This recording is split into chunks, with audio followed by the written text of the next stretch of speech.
নারী ও শিশু নির্যাতন দমন আইনের সংশোধনীর ব্যাপারে সরকার নীতিগত অনুমোদন দিয়েছে বলে জানিয়েছেন বন ও পরিবেশ বিষয়ক উপদেষ্টা রিজওয়ানা হাসান।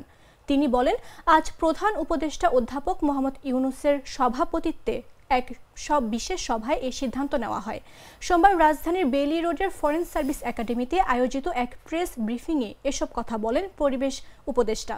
এর আগে গত বুধবার আইন উপদেষ্টা আসিফ নজরুল ধর্ষণ মামলার তদন্ত ও বিচারের সময় কমিয়ে অর্ধেক করতে সংশোধিত নারী ও শিশু নির্যাতন দমন আইনের খসড়া প্রণয়ন করা হয়েছে বলে জানান। সচিবালয়ে ধর্ষণ বিরোধী মঞ্চের নেত্রীদের সঙ্গে বৈঠকের পর সাংবাদিকদের এ তথ্য জানান উপদেষ্টা।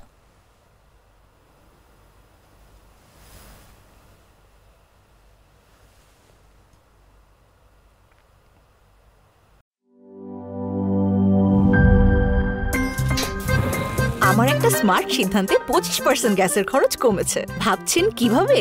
সাধারণ গ্যাস স্টোভ বদলে আমি এনেছি আরএফএল গ্যাস স্টোভ। এর সাইন্টিফিক নজল ও ব্রাস বার্নার ক্যাপ সমানভাবে তাপ ছড়িয়ে রান্না করে দ্রুত, তাই গ্যাসও বাঁচায় 25%, টাকাও বাঁচে 25%। আরএফএল গ্যাস স্টোভ নিরাপদ ও গ্যাস সাশ্রয়ী।